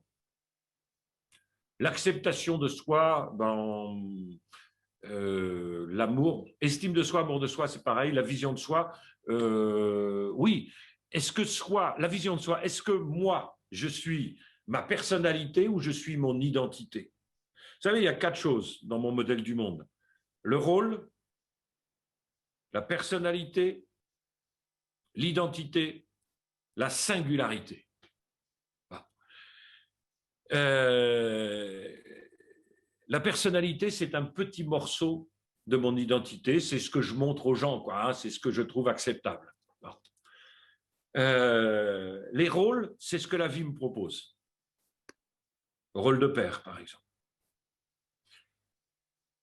Si, pour répondre à un rôle, je vais chercher dans mon identité, alors va apparaître ma singularité, c'est-à-dire, en fait, quelque chose qui ne m'appartient qu'à moi, mais qui n'a rien à voir avec ce que je veux montrer, parce que ce que je veux montrer aux autres, c'est ma personnalité. Tout ça pour obtenir amour, sécurité, reconnaissance.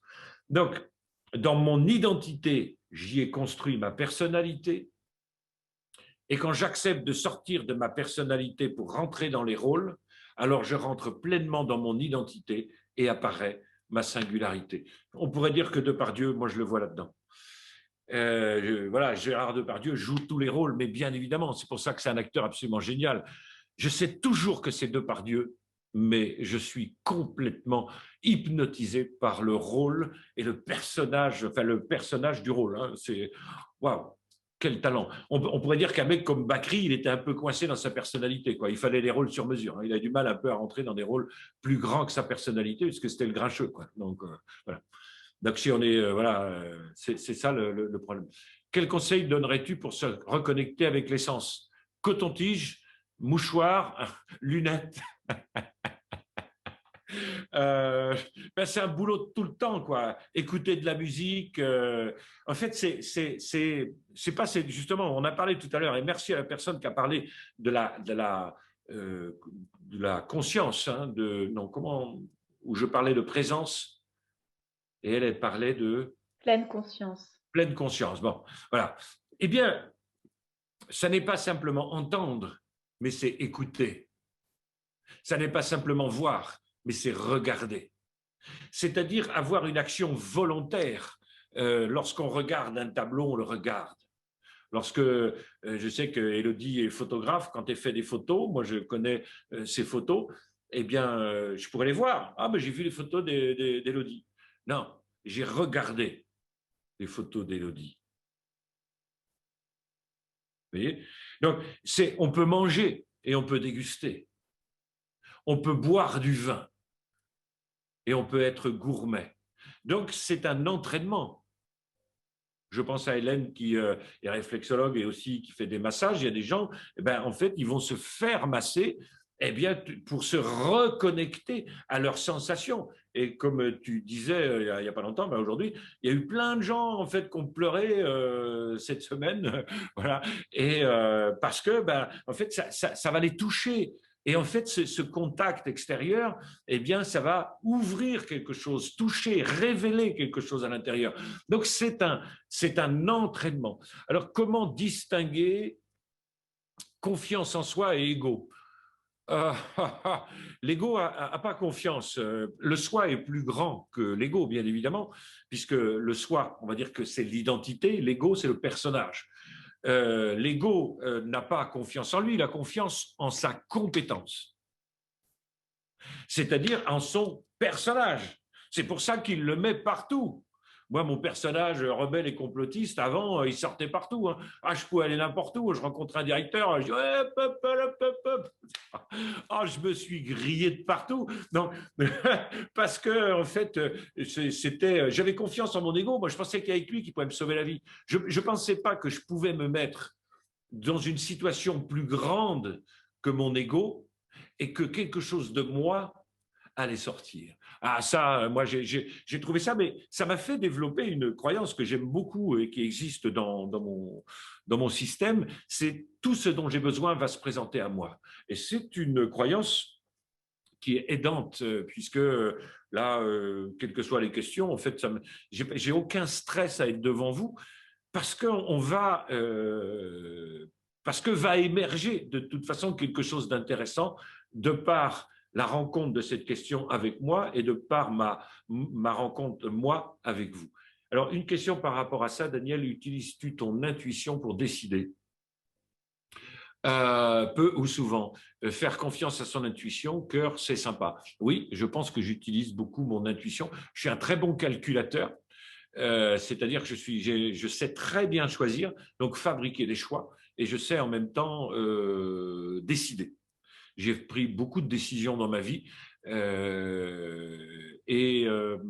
je pense être assez intuitif pour ça. Mais l'intuition, c'est pas où on en a ou on n'a pas, hein, c'est pas un grain de beauté. Hein. Donc le truc, c'est ça se bosse. C'est-à-dire que l'intuition, qui va nous permettre de prendre des décisions, va se développer en prenant des décisions. Et en fait, c'est là qu'on va se rendre compte qu'en fait, on est vachement bon et qu'on a de l'intuition. Il ne faut juste pas prendre de décision quand on est dans une énergie de merde, c'est-à-dire complètement sous un monticule d'émotions. Parce que là, on n'a plus accès à notre intuition. Donc, le truc, il y a des gens qui me disent, oui, mais moi, je n'ai pas d'intuition, c'est pour ça que je ne prends pas de décision. Mais non, c'est parce que tu ne prends pas de décision que tu n'as pas d'intuition. Le joueur de golf, il dit, moi, le jour où je saurais le mettre pile poil dans le trou, je me mettrai à jouer. Bien sûr, bien sûr. Moi, j'ai une de mes sœurs qui un jour avait fait une réflexion, je pense qu'elle n'a pas fait attention à ce qu'elle a dit. Elle a dit, j'achèterai un vélo à ma fille quand elle saura en faire. Et un jour, ma fille à moi était chez ma mère et ils avaient 15 ans. J'ai dit, alors, vous avez fait quoi cette semaine? Il dit, bon, on a appris à faire du vélo à la cousine. Voilà. Parce qu'en fait, tu peux pas te dire le jour où je serai prêt, je le ferai. Non, c'est parce que tu le fais. La clé de la confiance en soi, c'est oser au-delà de sa zone de compétence. Et donc, ça va générer plusieurs choses. Je crois une bonne estime de soi en se disant ouais, je m'aime bien quand même, hein, je prends des risques, je trouve que j'ai de la gueule en fait. Voilà. Ça va développer de la confiance, ça va développer de l'intuition. Tout ça, plein de gens viennent ici pour me le demander en séance. Donc, ben, moi, je ne peux pas fournir ça, en fait. J'ai une grande boîte derrière, mais en fait, j'ai des pattes dedans, au cas où. Hein, et au cas où, c'est les stocks, hein, au cas où. Bon. Mais donc, c'est tout ce que j'ai en stock. Si vous voulez faire du stock de confiance en vous, eh bien, va falloir oser, va falloir y aller, mais pas dans des proportions débiles pour revenir me voir 15 jours après en disant « Ouais, tu sais, Daniel, j'ai osé sauter en parachute, sans parachute. Depuis, je suis tout plat. » Je dis, ben oui, mais là t'as un peu exagéré quand même. Donc, le truc, je t'invite quand même au début, tu vois, 99% de compétences, 1% d'aventure. mais ne déconne pas, ne fais pas un truc pour prouver que ça ne marche pas. C'est-à-dire que, est-ce que je suis en train de penser à ma prochaine aventure humaine, ma prochaine aventure de travail, en me disant, j'y vais avec le plaisir de jouer avec la vie, ou alors j'y vais en essayant de tout blinder. C'est ça le truc. Par rapport aux émotions, alors attends une question, ah oui d'accord, par rapport aux émotions, comment distingues-tu confiance? Ah oui, donc ça c'est fait.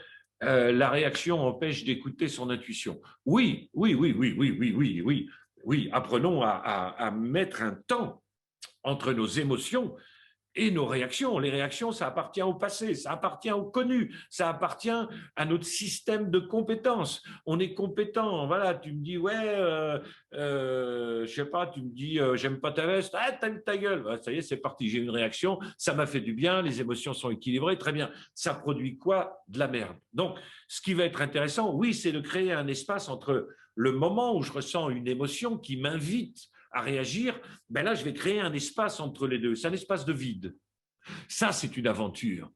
C'est ça, oser. C'est ça, avoir confiance. C'est ne pas blinder tout de suite l'affaire par un comportement réactif et de laisser ce vide-là. C'est la première aventure. On m'envoie un mail, ah, je vais te répondre, moi, tu vas voir. Non, je verrai ça demain. Et je garde cet espace-là. C'est déjà ça d'oser. Oser ne pas réagir, c'est déjà une base incroyablement importante. Tu as eu une autre question aussi tout à l'heure. Est-ce qu'avoir du mal à avoir confiance en les autres veut dire qu'on a un manque de confiance en soi? Eh bien, oui. Et c'est vrai. Moi, je me suis rendu compte que je n'ai pas de problème de confiance en moi, j'ai un problème de confiance en les autres. C'est ça qui est le plus délicat et le plus difficile pour moi. Mais c'est aussi parce que au début de ma vie, moi, de la manière dont j'ai perçu les choses, euh, je dirais que les autres n'ont pas mis par leur attitude rassurante de la rassurance en moi et qui aurait été ma base, ma première petite boule de neige que j'aurais pu faire rouler après. En fait, elle n'a pas été là. Euh, je dirais que si on manque de confiance en soi, on peut avoir un manque de confiance en l'autre, mais malheureusement, il y a des gens qui ont très peu confiance en eux et qui font énormément confiance aux autres. Et donc, une fois de plus, c'est totalement déséquilibré. Ils vont toujours demander l'avis des autres. Mais en fait, c'est parce qu'ils ont, là, à ce moment-là, ils n'ont pas confiance en eux.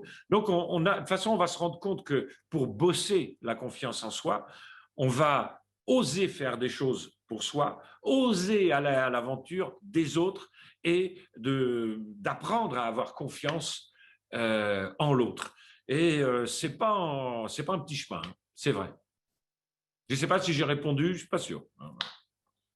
Hélène, autre chose? Non, pour l'instant, je crois que c'est bon. Alors peut-être manifestez-vous maintenant. Je veux bien prendre encore une ou deux questions. N'hésitez pas, profitez-en. Ou alors n'osez pas. Hein, restez dans votre zone de compétence. Là, c'est bien, c'est bien. Vous commencerez demain. Hein. Demain, c'est bien aussi. Puis l'avantage, c'est que demain, il y aura un autre demain. Donc on est toujours sauvé par demain. On fabrique un demain tous les demains. Ah, voilà. Mais alors, quand une émotion est due à une maladie, comment transformer cela en nouvelle confiance en soi et en la vie? euh... Ouais. Oui, mais je ne sais pas répondre à ça, en fait. Ou je ne sais pas encore si je sais y répondre. Mais alors, quand une émotion est due à une maladie,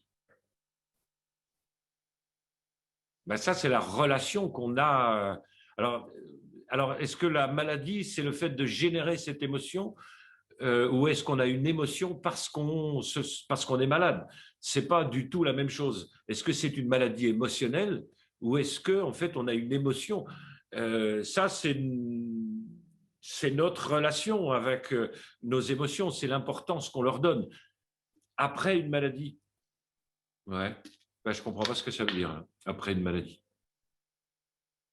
Est-ce que tu peux préciser un peu? Ce n'est pas une question, mais merci pour cette... Ah oui, d'accord, d'accord, c'est quelqu'un d'autre. Ok. Ben, chaque événement, je dirais, quoi qu'il nous arrive, à un moment donné, que ce soit une séparation, que ce soit une maladie, que ce soit un deuil, que ce soit un départ, que ce soit... moi, je pensais que j'avais un gros nez, en fait, qui me défigurait, tout ça. Donc, ça me générait énormément d'émotions. La seule chose qui va pouvoir guérir cette émotion, c'est la vie. La seule chose qui va pouvoir l'empêcher de guérir, c'est de refuser de partir dans la vie. Quoi qu'on ait eu, voilà. J'aimais cette phrase de Coluche qui disait, en fait, on n'est pas responsable de la gueule qu'on a, mais on est responsable de la gueule qu'on fait. Et donc, c'est le truc, est-ce que je pars à l'aventure quand même? Oui, j'ai une maladie. Oui, j'ai cette gueule-là. Oui, j'ai cette taille-là. Oui, etc. Mais est-ce que, pour autant, je renonce à la vie? Surtout si je suis malade, si j'ai eu, non, là, c'est j'ai eu une maladie, ça serait lui donner totalement raison. Et la maladie ne m'a jamais, pour moi, informé de mon désir de mourir, mais plutôt de mon désir de vivre. Donc, cette émotion s'en ira avec la vie. Avec la vie, les chagrins d'amour s'en vont. Avec moi, quand je me suis rendu compte dans ma vie qu'en fait, en vivant, ben, il y a des gens qui m'aimaient, professionnellement, je pouvais réussir, j'ai été énormément aimé dans ma vie, mais et mes blessures et mes souffrances et mes émotions d'enfant, d'adolescent et même d'adulte, ben, en fait, c'est plus là, quoi. La vie s'en est chargée. Donc, je dirais surtout ne pas renoncer parce qu'on a ça, mais de continuer d'oser la vie, d'oser faire et d'oser aller à la rencontre de l'autre, quel que soit ce qu'on a. Et ce n'est pas une tare d'avoir à un moment donné d'être déprimé et d'aller vers les autres. Ce n'est pas une tare d'être comme on est. C'est OK. On ne va pas attendre d'être OK pour vivre. On va vivre et on va être OK. Voilà, c'est beaucoup plus dans cette dynamique-là. Donc, je t'estime beaucoup. Bon, voilà, prends soin de toi. Merci. Je vous propose, si vous voulez bien, normalement, j'ai prévu peut-être, alors je ne suis pas sûr encore, mais j'avais prévu une journée le 22 mars sur ce thème-là pour ceux qui ont envie de rentrer beaucoup plus dans la pratique de la confiance en soi et dans la compréhension des rôles, parce que c'est quelque chose qui est absolument essentiel. Journée à thème le 22 mars. Je donnerai un peu plus d'explications dans les jours qui viennent. Et si des fois, j'avais vraiment pas le temps, parce que là, j'ai énormément de demandes de conférences, c'est horrible. Et c'est formidable. C'est horrible pour mon emploi du temps, mais moi, je suis hyper content. Donc, je donnerai des renseignements. Puis, si des fois, j'avais vraiment pas le temps, je repousserai. Mais j'ai l'intention, dans la continuité de cette conférence, de faire une journée à thème. Voilà, on serait une dizaine, une quinzaine peut-être, vraiment pour rentrer dans le vif du sujet en termes d'action et de définition des rôles, parce que ça me paraît absolument essentiel. Je refais bientôt une autre conférence, donc surtout, envoyez-moi les thèmes sur lesquels vous souhaiteriez que j'intervienne. Moi, j'en ai quelques-uns, mais je suis toujours preneur. Si vous aimez ces soirées-là, vous savez que c'est important que vous puissiez les soutenir. Alors, les soutenir, ça veut dire quoi? Ça veut dire des sous, les amis. Donc, j'ai mis en bas, il y a une cagnotte, c'est Litchi, vous n'avez pas beaucoup d'argent, vous versez juste 5 euros, je m'en fous.